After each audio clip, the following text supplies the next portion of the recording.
Welcome to Conversations with Toy, a blogcast tackling life one episode at a time. This is the time to air out life's craziest moments. This space is all about speaking about life's hang-ups and ways in which we can leave better than when we started. Topics are all about ways we can find space to be better in life, love, mental space, and health.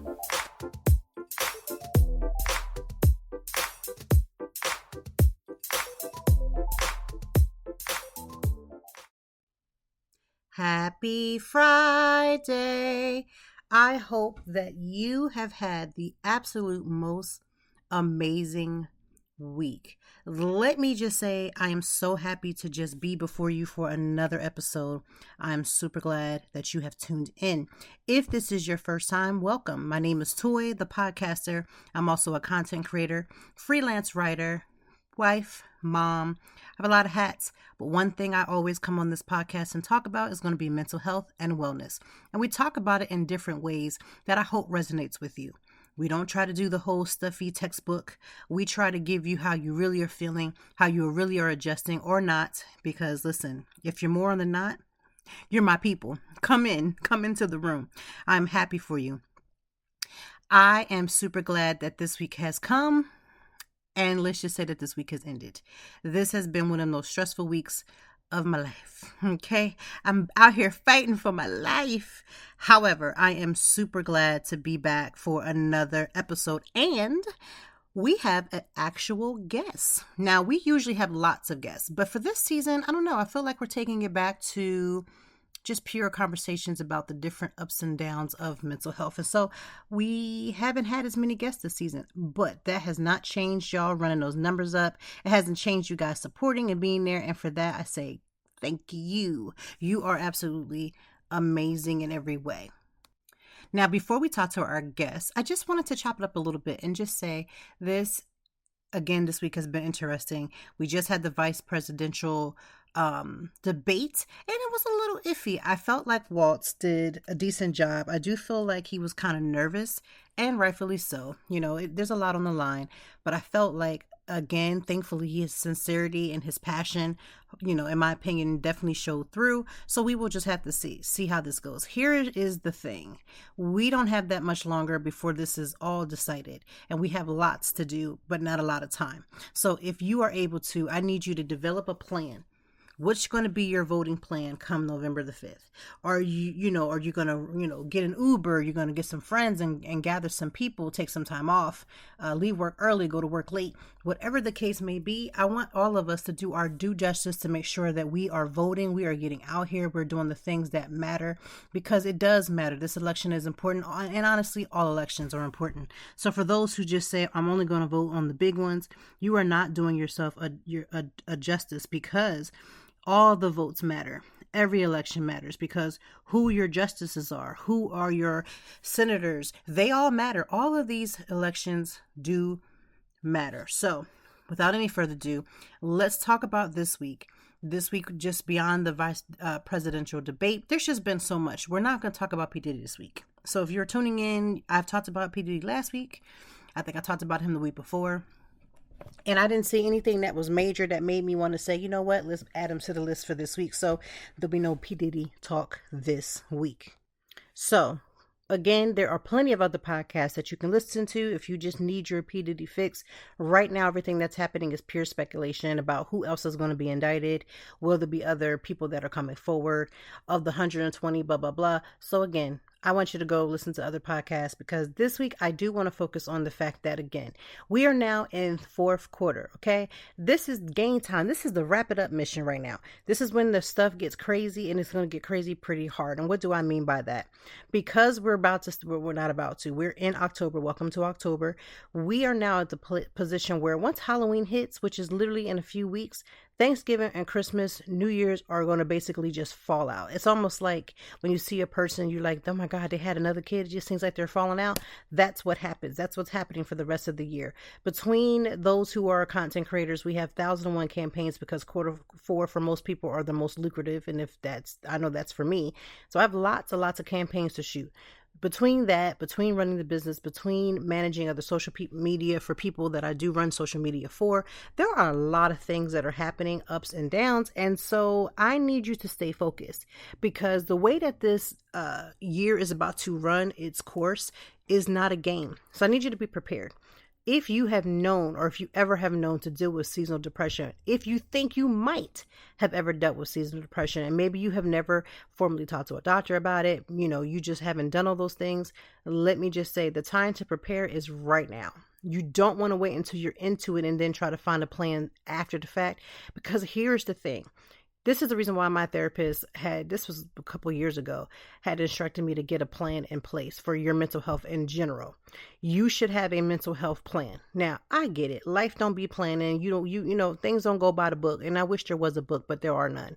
But the plan doesn't allow for you to be perfect. It's not about a perfection.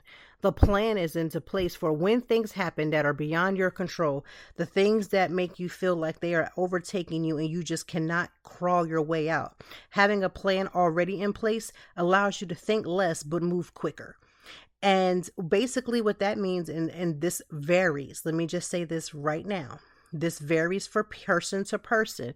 My plan ain't your plan. Your plan is not my plan, but we all need to get a plan.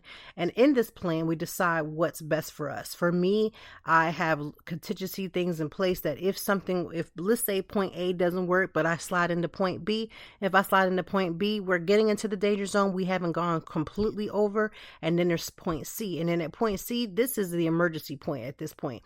This means a call to the therapist. This means maybe even a call to my doctor. This means having the people that I have instructed in my life to make decisions on my behalf, that if it gets to this point, we need to protect me and protect my children. I'm going to be honest with you. This is going to sound really mean. This is going to sound really harsh. I'm not even looking for me to protect my husband because I feel like he's grown. I am looking for me to make sure that there's plans in place to protect myself and to protect my children. Now, in case this is ever brought up and says, oh my gosh, she needs to be protecting her children from herself. We're not talking physical harm. We're not talking about any type of physical harm to my children. What I am saying is, for me, I don't want my kids to see me at my lowest of lows. Now, I'm not saying that couldn't be used as a testimony to show them that when they get through things that they can get through it, or they get into stuff they can get out of. We know that. But my kids are rather young, at least two of them. Well, two are teenagers and one is still young. I don't have time for my children to see me broken. And if I'm at the point where I feel like I'm getting to the level of broken, I have a contingency plan in place so that I can make sure that I'm good. As they get older, I don't mind sharing my highs and my lows. I might even write a book about it. But until then, I want to make sure that my kids don't need to see that. They don't need to see me completely broken. Now, my kids have seen me cry. They have seen me upset. They have seen me in different avenues and different places of my life, but they don't need to see me completely broken.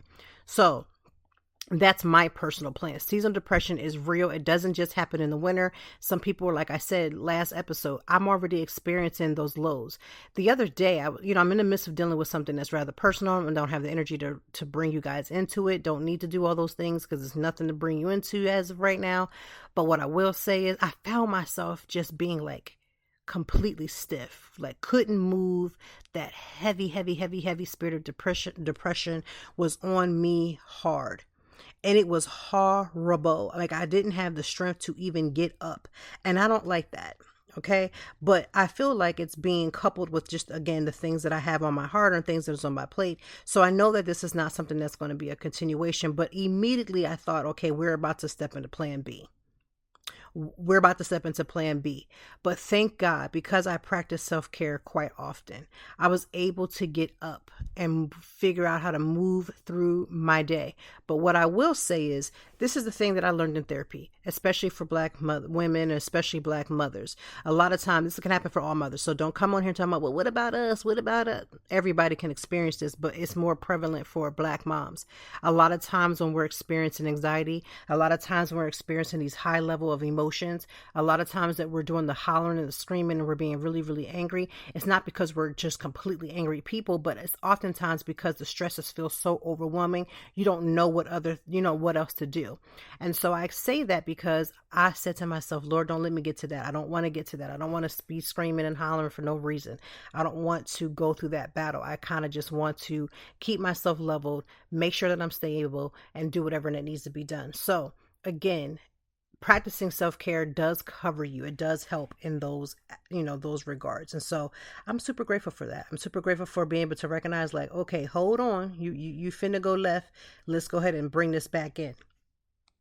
But on today's podcast, we have Rainie Howard, who is a renowned best-selling author, speaker, and visionary leader in personal development. She has over 17 years of experience. Rainie has connected with millions worldwide through her powerful teachings on self-love, emotional healing, and relationship building.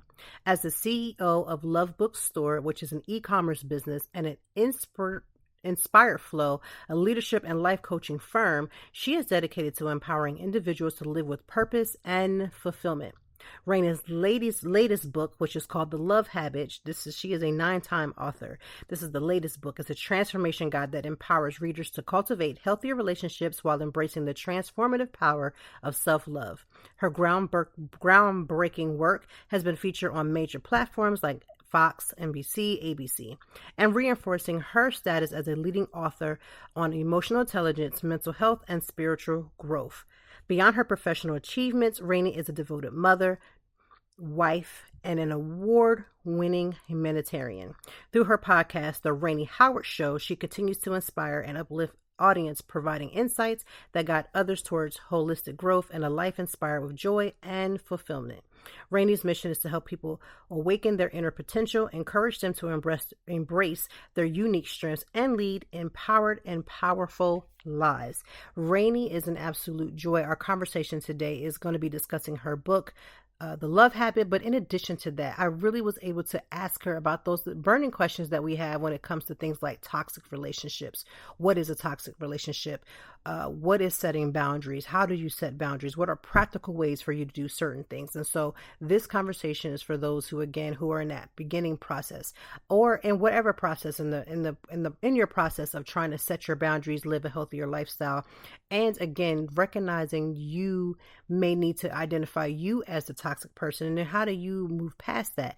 A lot of these questions are going to be answered today in today's podcast. So without any further ado, I would like for you to make sure you're tuning in. And as always, I will make sure that all the things regarding the book, The Love Habit, as well as her own podcast, her website, and everything else that you can get in contact with her, you will be able to hit the show notes and click. All right, Conversations with Toy Family. You already know who our guest is for today. This is Ms. Rainie Howard, Mrs. Rainie Howard. Thank you for tuning in. Can we talk, Conversations with Toy? As you're listening in, for my audience and those who are listening in, there is a lot of conversation. And if you've been on TikTok lately, you've been hearing a lot of conversation regarding this concept of boundaries and setting a boundary and what is a boundary. And we want to talk about that because Rainie talks a lot about that in the book. But Rainie, first of all, thank you for being here because I absolutely love the points that we're going to talk about today. Toy, thank you so much for having me. I'm excited about our conversation and just connecting. So thank you so much. So amazing. So I do want to talk about the concept of boundaries. What is, in your opinion, setting boundaries? Only because we have a lot of people who go on these social media platforms and they're always talking about, you're not doing this to set a boundary. You're not doing that to set a boundary. And that's important. So what is your concept of setting a boundary? And then we'll get into the book. Yeah, I think first of all, you need to have self-awareness. Before you can create a boundary, you got to understand what's important to you. So a lot of times people think boundaries are like this rule that everybody must follow, but your boundary may be different than another person's boundary. And so I think it's important to understand where you are in your mental, emotional, and physical health, and what does a boundary mean for you, and how does that make you, how does that make you feel if that person isn't implementing that boundary? So I think that's the first thing to do. Now, you wrote the book, The Love Habit. How does boundary setting play in the book? Like, how did you, first of all, how did you come about this book called The Love Habit? What made you write this? Where did this come from? Where did the inspiration come from? So it started with me really understanding myself and understanding other people. I've been coaching clients on relationships for over 15 years now. And a lot of times people think when they have issues with their relationships, they blame the other person. They're like, oh, this person is terrible. They're not right. They don't listen. They cheat. They do this. They do that. And all of that could be right. But really, in order to have a quality, healthy relationship with another person, you got to first have a quality relationship with yourself. And so, learning how to have a relationship with myself and heal myself, mind, body, and spirit is what led to me writing the Love Habit. I had went through a season of depression, anxiety, and stress, and I was dealing with weight gain. I was just dealing with so much and I didn't know how to fix my situation. So I had to do my own research to learn how to heal what I was dealing with mentally, emotionally, and spiritually. So I encourage other people to do that as well. And so in the Love Habit, in the book, in the book, I share a technique. It's the acronym of love, LOVE, and it starts with listening to your body, mind, body, and spirit, learning yourself, having the self awareness to know what's best for you, and then O for optimize, which you need to optimize your daily routine and how it fits your mind, body, and spirit, and what's important to you. And then the V is for validate. You want to validate yourself. See, often we look for other people to validate us and we want approval from other people. But the V is for validating yourself. And then finally, the E is to experience the love, joy, peace, and happiness you desire in your life and whatever that means to you in your career, in your relationship, in your finances. So yeah, so that's the nutshell of the Love Habit book and where that started. Now, with your personal journey, and you can go as far as you want to go into that, but with your personal journey, what were some of the ebbs and flows that you saw that was happening? Because I know with my personal healing journey, you get excited, you're ready to take on, going to the next step, like moving away from whatever it is that you're, trying to move away from. It could be whatever that from is. And I noticed for me, the closer I started to move away, the harder in the beginning it began. Did you experience that as for you as well? As far as my healing journey, Yeah, like when you start your healing journey, like if people say I'm starting my healing journey, and it means something different for everybody. But I think that for me, I'll just say for myself, when I started my personal healing journey, I found that I felt like I was always brushing up against the old me, coming up constantly, or like with other relationships coming up constantly. Did you find that when you were starting your journey as well? oh yeah. And I think another thing with the healing journey is learning to accept myself and know that I'm enough. Because in that process, when you want change, it's easy for you to see the things that you don't like and that you want to change. And so it's just a repeat on, oh, look at me now. Oh, I messed up with this. I did that. Oh, now I'm doing the same thing again. And so I really had to get to a place where I learned to accept myself and really just love the person who I felt was needing to be healed and was broken. And I think the more I'm patient with myself in the process, the more I embrace myself in the process, the more I when I'm on that healing journey, it doesn't feel stressful and hard and far away. It feels more natural. And so really that's where I am. And that's a daily practice because I'm not perfect. Listen, I was about to say that it is for me. It's it is a daily practice because like for instance, me, I just been on my health and fitness journey for some years.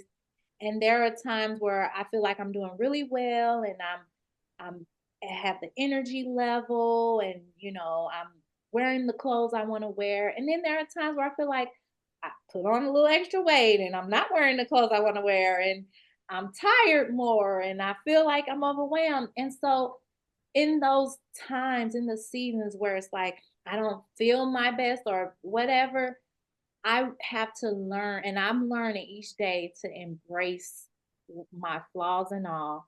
Loving my flaws is a part of my healing, and just being okay, and just, talking to myself like, it's okay. You can always get back on, that journey. You're never too, it's never too late. We're alive, we're here, we're in the now, live in the now, embrace the now. So it's a daily practice. It really is. I love that you say that because a lot of people, they're waiting for this moment, like whatever that moment is. They'll say, oh, I'll wait to the new year, or I'll wait to a birthday to reset, or I'll wait until this, I got to get certain things in line before they reset, or they get back up. If they stumble today, they're like, okay, we're done, we're off the game. Like, you don't have to put yourself out the game just because you didn't meet your own qualifications of what you wanted to do for that day. And I'm glad that you said that, because I feel like a lot of people put this pressure on them to, once they start this journey, that they got to get it right. And the reality of it is that if you're on the healing journey, there are times when you're going to get it wrong, because that's the part of the lessons that you're learning. Yes, exactly. And that's life. It's not always a straight and narrow road, We go through hills and valleys and all of that, and it's just a part of the process and embracing that. Yeah. I want to talk about emotional intelligence, because what is your definition of what is emotional intelligence? Now, the reason why I'm asking is because, again, a lot of people get their information from social media. They're on their phones, so they're always constantly getting this information, or being, fed this information constantly. And so you'll hear people get on these podcasts, we're both podcasters, and they're talking about emotional intelligence, but what does that mean to you, and how do you teach others to take accountability for their own emotional intelligence? What emotional intelligence. So emotional intelligence is knowing when and how to respond to conflict. So that's, for example, if someone does something to you and they hurt your feelings, or they cause you to be upset, and your immediate response is, I'm upset, I'm angry, I'm going to tell them what they did, I'm going to give it to them. Emotional intelligence will say, take some time to just make space for yourself to, you know, do some breathing routines, take a walk, maybe have a conversation later on the day, in that day, when you have calmed down, or have a conversation the next day, instead of just going right to that person and just going off and telling them like it is, because that can make the situation worse. Yes. So emotional intelligence is just having the intelligence to manage your emotions, and just to be able to understand that sometimes people do things and they don't realize they're hurting your feelings, or they're not doing it on purpose, and learning how to practice the just the mindset to not take everything personally, because everybody is seeing things in their own world, in their own way. And so just knowing how to have that intelligence and respond. Yeah. I love how you said the taking the time out, because I feel like sometimes we're like, I'm gonna get back, I'm gonna get them right now. Like, if they stung me now, I'm stinging them back. And I feel like you said, oftentimes it's that struggle power of like saying, no, let me give myself 5 seconds before I respond, because sometimes I think we're so used to fighting back verbally. Like, we won't fight with our hands necessarily, but we'll fight back verbally because we felt wronged. And that need to feel right, Yes. and need to be expressive, because you want that other person to know that they messed up. Yes, exactly. And so that back and forth, it can get real tricky and real tight. Yeah. And it's really something that, especially people in romantic relationships, married people, people are dating, really, it's really important. I think we practice that more in our work relationships, because if somebody's boss or manager does something, they're not going to lash out immediately, because they're going to think twice and say, wait a minute, I need my job. But a lot of times, other relationships, we just let it all out, and that's not healthy either. So yeah, I think just having that space makes a difference. I hear you, because especially when you're like, especially feel like too when you're married. I'm married. I know you're married as well. That Mhm. person is like a mirror to you, and they mirror a lot of the things that you have going on the inside of you. And then it's like you feel safe, but you feel like I gotta let them know, like I gotta let them know. So that struggle is real. Yeah, it is. It is. It is.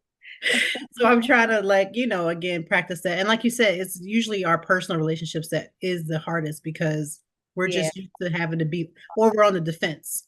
right. You could be on the defense about something and somebody say something that's completely unrelated, but because we're already on that fence, now we done took it to the next level. Yeah. And we're more sensitive with those relationships. We feel like, okay, I need to let you know, and you did this, but those are the relationships that get hurt the easiest too, because it's so much going on and so much openness and vulnerability. So I think it's important, even with married couples and couples, just to have that space and say, you know what, I'm going to talk to them about this tomorrow. Once I've cooled down a little bit. Right. Let me just give it a minute because I'm not, because then, sometimes we, and especially if you're in a relationship or if you're married, sometimes our conversations can wound the other person, even though we may not intentionally mean to wound them.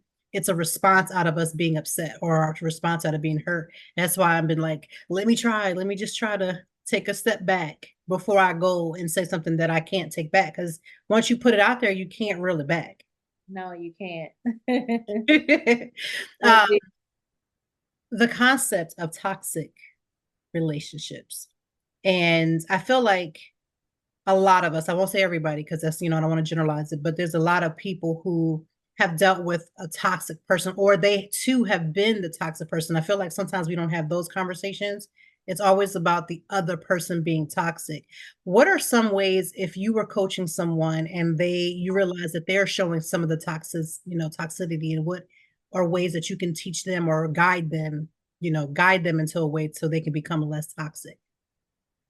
Yeah, I think what happens is as they begin to develop more self-awareness, as far as like me asking them the questions like, when this happened, how did you respond? And they say, oh, well, I just got upset and I yelled and I threw the glass against the wall. And so just analyzing that behavior and saying, now, would you, if that was someone else doing that to you, would you consider that healthy or would you consider that toxic?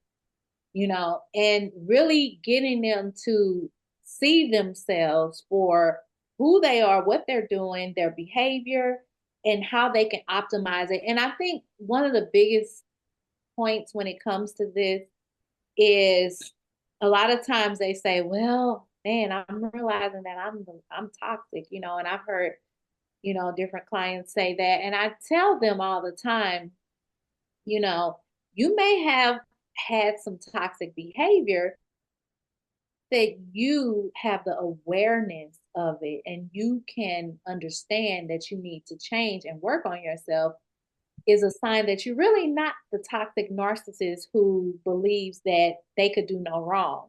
Right. You're really on the right path because the first path to recovery is acknowledgement and knowing like this is who I am, this is what I did, now let me do the work to heal. So that's really how I like to see it, because as long as you're able to recognize it and say I need to work on me, then we know you're in a good healthy space and you're not putting yourself above others as if you could do no wrong. Yeah. What are some of the ways in which, like, and this goes for different topics, like what are some of the practical ways in which you try to coach people to do the work? Like what does doing the work look like? Again, we know it looks differently for everybody because everybody comes to the table with their own levels of issues or whatever they're bringing on. But what are some practical ways that people can work on themselves when they're in their healing journey? Because not everybody is ready to take on that journey. I think that's also something to recognize as well. Yeah. I think starting the basics is just having a journal and writing out what's going on. Even if you like, one of the best things to do is like you can even use a journal as like just dumping out any thoughts, whatever come to your mind, just releasing it. It doesn't have to make sense. You don't have to read it again. You could write it out and get rid of it, throw it away. It helps you to cleanse yourself of a lot of the emotional baggage that's stuck, all of the thoughts, all of the anger, all of the fear, insecurity that's in your head. You can put it on paper and get it out. And it's releasing, it's a way of releasing.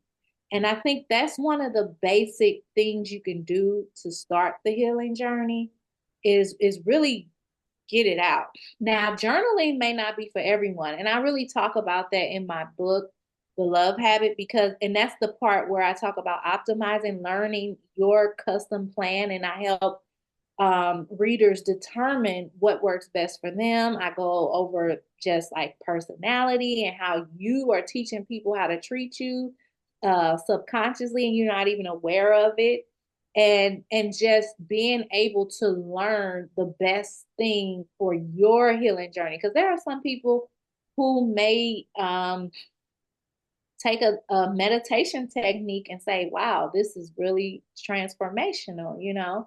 So yeah, it really depends on the person, but I would definitely say getting those thoughts out the best way that you can is a good start. I do love that. And I think that's called mind dumping because, uh, Yeah. oftentimes if we want to get, like you said, writing it down also is a safe space for you to do it too. And I believe too, like I had to create like safe spaces for myself. Like this is what works for me. As a writer, for me, writing is going to be my first love. So that's going to work for me. I have many journals, just because it works for me. And also too, people don't recognize patterns. And so my journal has been helping me to recognize patterns. If there's certain times of a year, maybe a holiday is a trigger for me or something's triggering me and it happens consistently on a pattern, it's actually been helping me to prepare for that pattern so that it doesn't have to repeat itself too. That is awesome. I love that.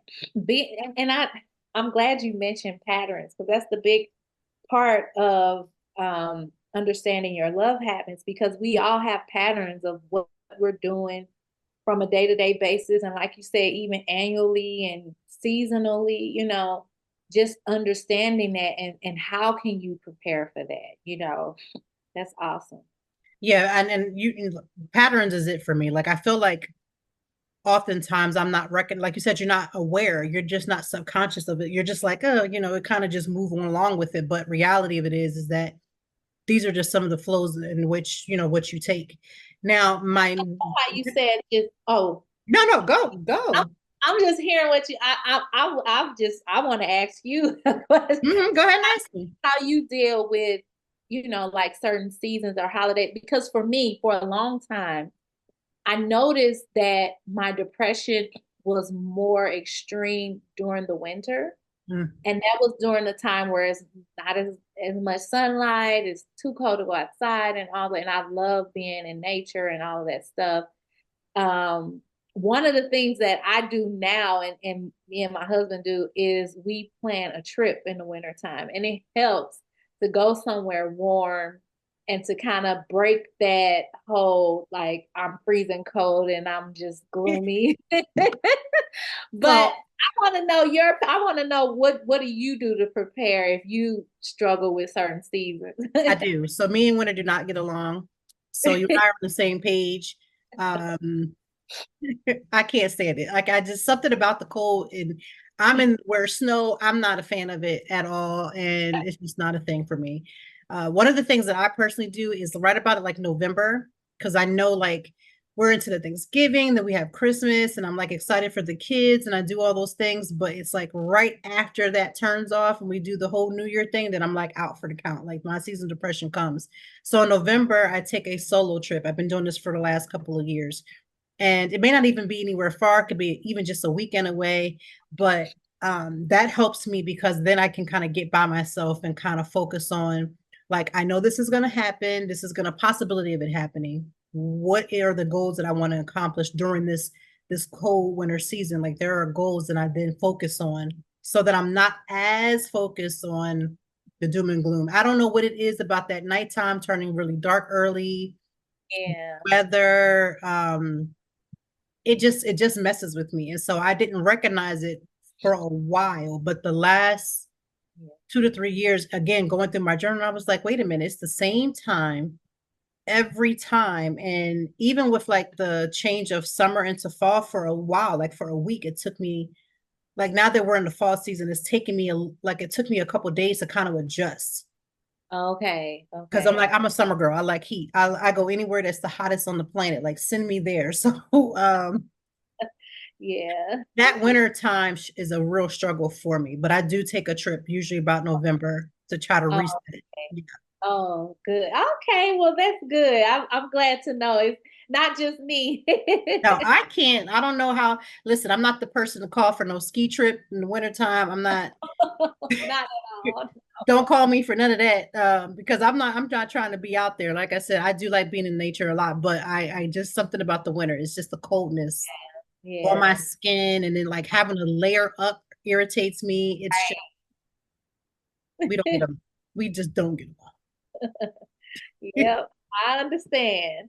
Yeah, so I try to do like more like indoor workouts too, because being active is one of the biggest thing that people fall off. Like I actively run, and so because I outdoor run, and then the wintertime comes, I still do run. I have a running group that I run with up here, and it's called Black Girls Run, and they're all over the world, like they're all over. But here, I just kind of like try to like, okay, it's not snow on the ground, so we can get out and go together, and like feel like strength in numbers kind of help. Yeah. What Yeah. area are you in? I'm in Philadelphia. Oh, Phil. Okay. Yeah. Yeah. So we just Oh, kind of meet up every yeah. Sunday and try to still get out. But if it's like raining really hard, or if there's snow on the ground, then I try to increase like during the week. I do go to the gym. And then if for some reason we get snowed in or something goes crazy, I will Yeah. try to do like a home workout because that activeness helps too. Helps. Yeah. Yeah. The second I'm sitting and I don't have no activity, it's a wrap. Yeah. One of the things I do want to talk about, you talked about the spiritual journey, because I think we leave that aspect out. Yeah. We want to get our body right. We know we want to be right and tight. We want to look good. We want to do all those things. We know our mind needs to be worked out, but we don't sometimes bring the spiritual element into it. And I know Yeah. you talk about that. So let's talk about why that is important. Yeah, it's so important because really what people don't realize is spiritually, like when we show up in a room, people see us, they see our physical appearance and they see, you know, maybe our body language and all of that stuff, right? They also, people also pick up your spiritual vibration, your vibe. They say, oh, I like their vibe, or they don't like, oh, this person.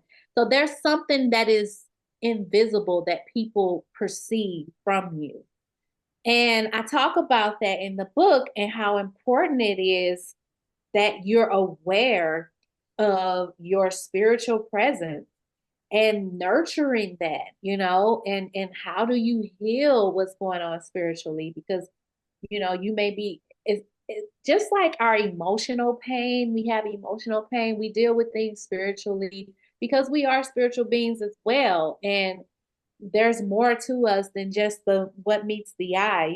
And so understanding how you are showing up spiritually and how that's a part of the way that you are interacting in relationships and how you have a relationship with yourself.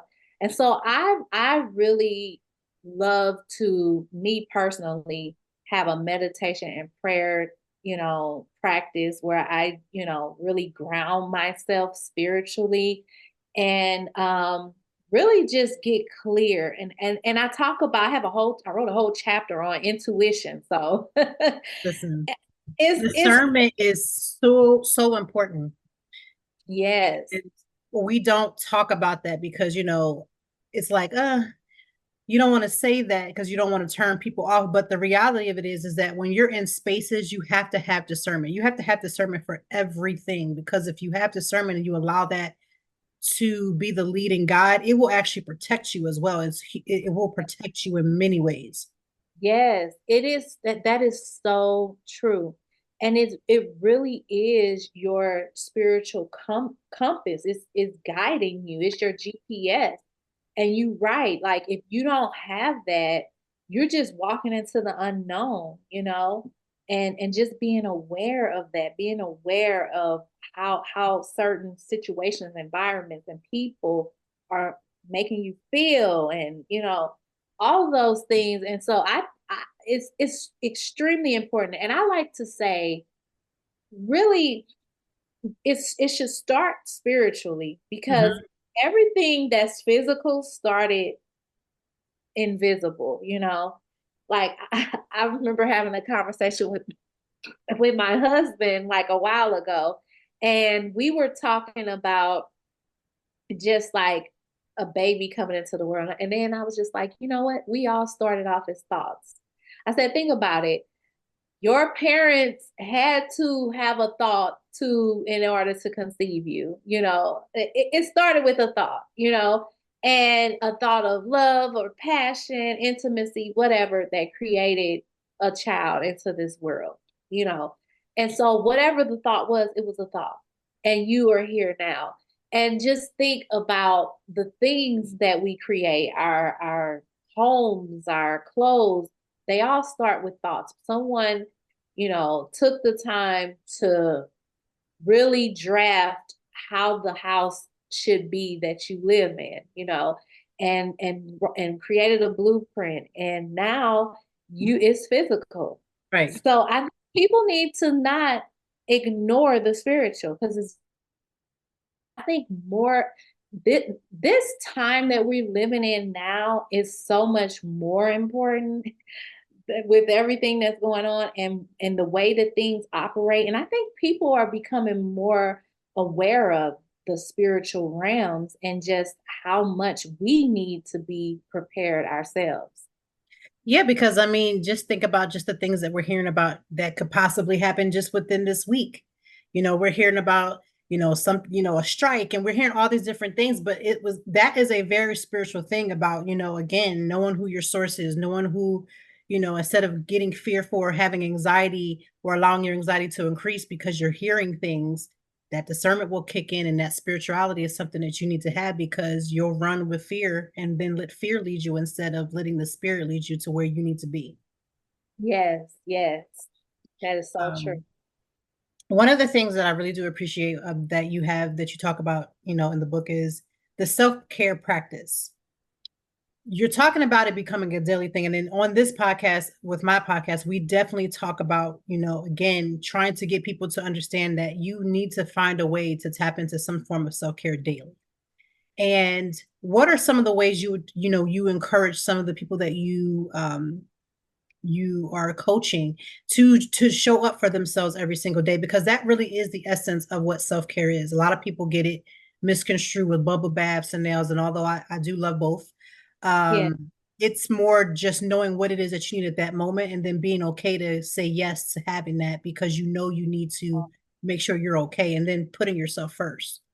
Yes, yes. It's becoming an investor of yourself, because whatever you invest in, you want to get a return from. So when you invest in your mind, body, and your spirit each and every day, that's you practicing self-care, doing something for you and saying, wait a minute, I really need to, like you said, move my body and get out and run and get active. So I need to make this investment and do something and get to moving today. Or I need to make the investment and make some time for meditation this morning, just so that I can feel more clear and at peace and more calm, starting my day, figuring out, like you said, what it is that you need, and being willing to make the investment in yourself. Because when you don't invest in yourself, you become like an empty cup, where you start pouring into the world and your job and your family, but you're empty, you're depleted, you're exhausted.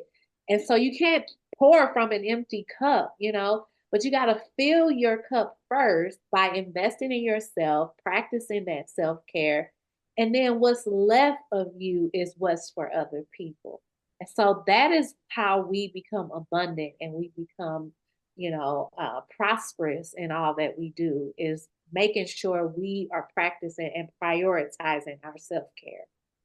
Now, before we talk about your personal self-care, I do want to talk to you about how the book came about. So, talk to me more about, you know, you pretty much, it feels like you took a lot of the coaching and the things that you've learned and poured it into this book. How was the process of putting it together for you?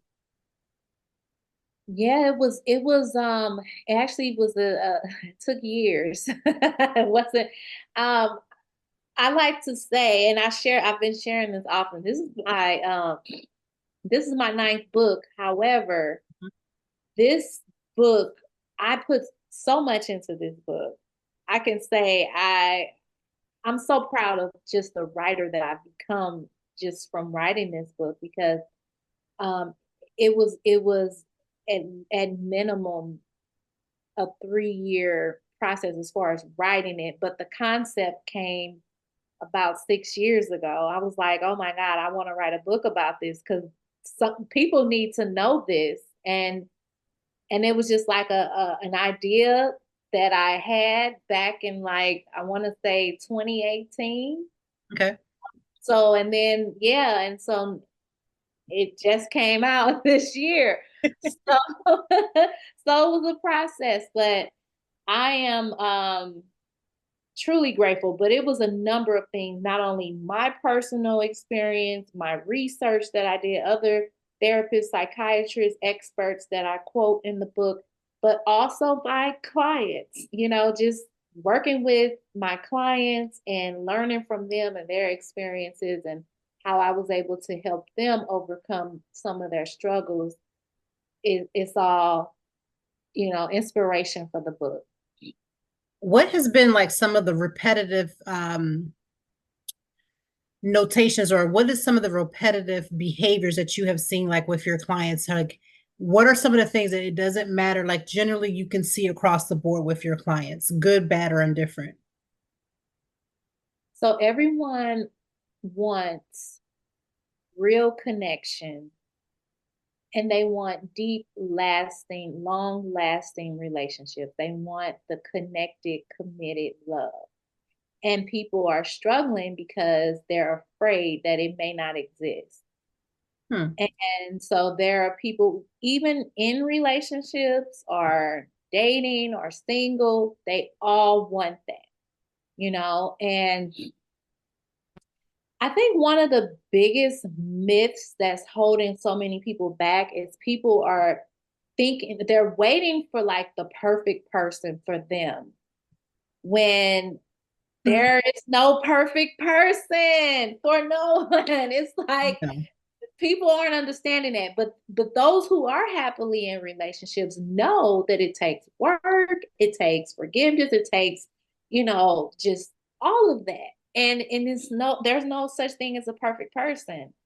And so a lot of people are afraid because they're like waiting for the one, and then they don't understand how relationships work, how boundaries work, how creating trust work, how having the transparent conversations work. And so people are stuck. That's really that's the challenging part right there. And then you've been trying to, again, with the coaching, trying to get them from being unstuck. Because I think, like you said, I think all of us come into whatever we're coming into, like with the stuckness about us. Somewhere there's Yes. something that's stuck about all of us that Yes, we have to unravel, and then try to, then once we unravel it, then continue to walk it out every day. exactly. And just knowing that connected, committed, loving relationship you desire, it can exist. It's going to require you to let down some walls and some fear and healing through some of that stuff before it can happen. So that's what I tell them. You can have that, you can experience it, but you got to be willing to do the work for you, because we hold ourselves back from what we want more than anyone else. We don't realize that. Yes, we are sometimes our biggest critic, Yes, our biggest really. critic. Yeah. I know that with this particular book, how what has been one of your most, outside of like putting it together, it's out now, it's ready, it's it's available. What has been one of your other proudest moments with this particular book? I would say my proudest moment.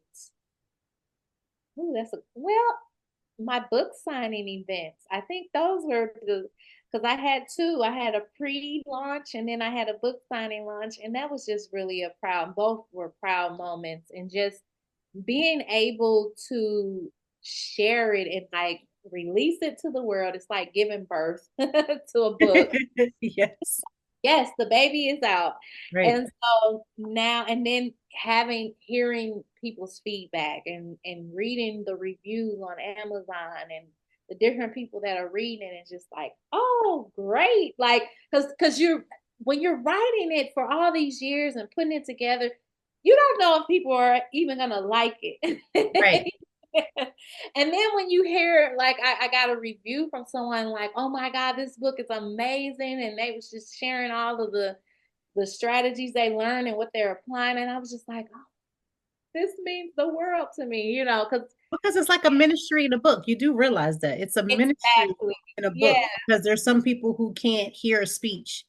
They won't hear it in a song, but they can read it in a book. So Yeah. there's always a certain, and again, like you said, with the different personalities and the different things that we all need, there's somebody who's like, you know what, I need to be able to read this book. This is for me. This was written for me.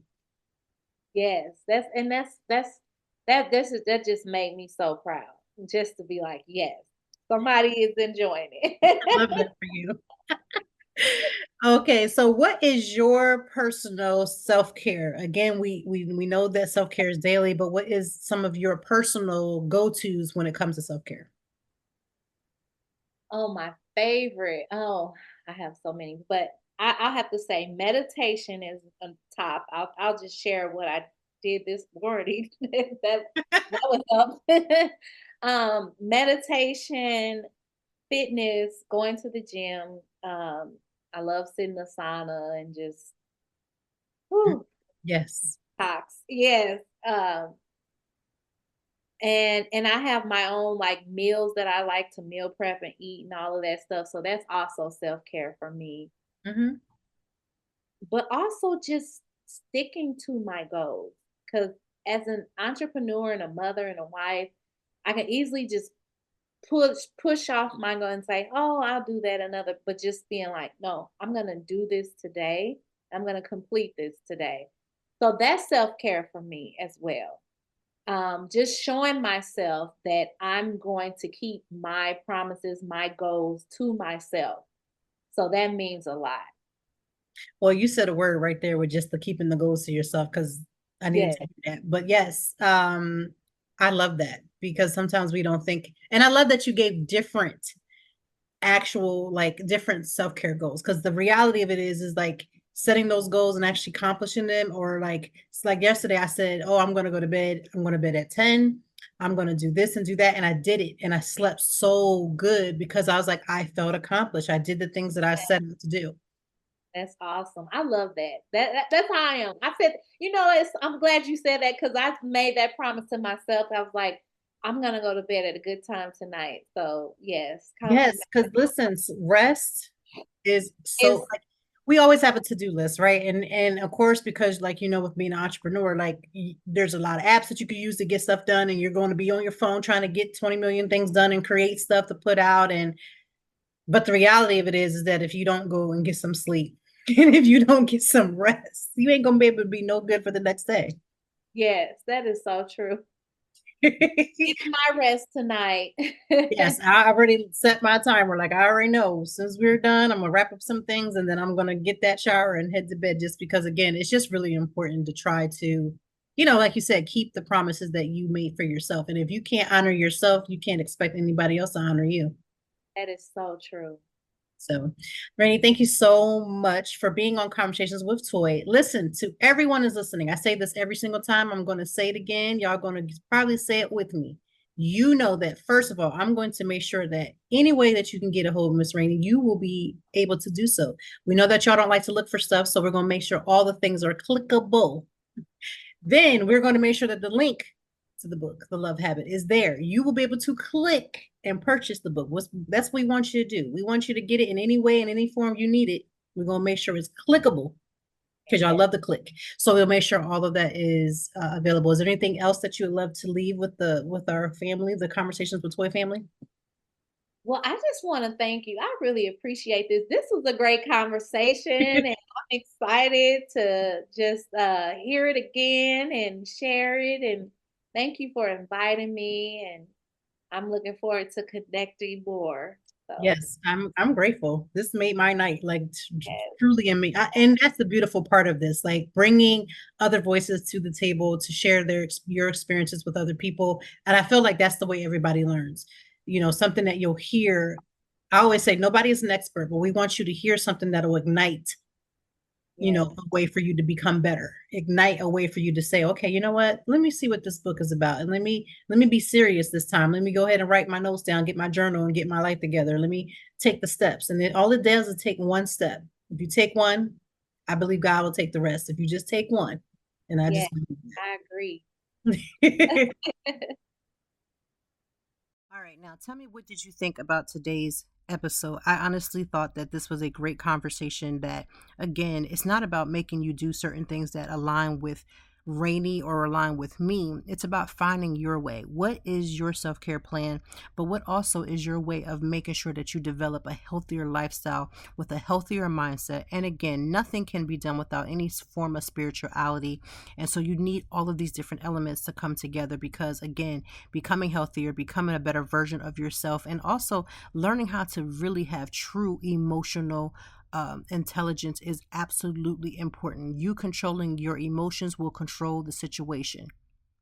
Controlling your emotions will control the situation. So, again, we thank Rainey for being with us this episode and shining her light as only she could about her book, of course, The Love Habit, but also just about life and how to maneuver in her own way. And I hope that everything that we talk about is always to inspire. It's not to say that this is the end all be all. It's always about inspiration. So I hope that you're taking inspiration away from this episode.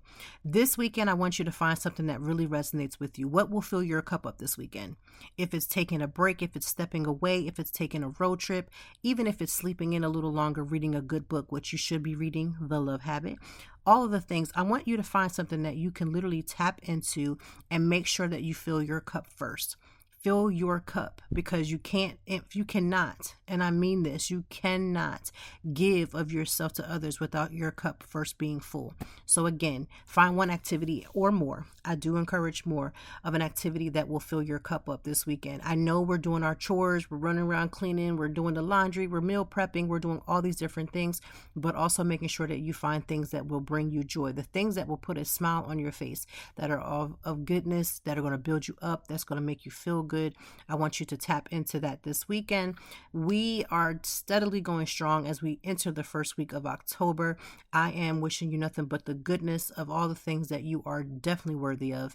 So thank you, Rainey, for listening, for one, being a part of our conversations with Toy Family. I want you guys to also get her book, The Love Habit. Make sure that you go into the show notes so that you can get the website and every form of communication, so that if you need to get in contact with Rainey or you want to maybe have her for a book, a little book party, do all those things, because I believe in making sure that we encourage, we support, and we make sure that we uplift amazing writers, amazing think perspectives. And thank you for listening to Conversations with Toy. Have the most amazing week, and I will see you next Friday as we talk about all kinds of things. And of course, always mental health, always wellness. Have a great weekend.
Thank you as always for joining me. And I know that even in the deepest or joyful conversations, that there's something we can learn and apply. Until next time, I hope that you are doing better. If not, we will be back to talk some more and handle it. Peace to you and yours. Stay grounded.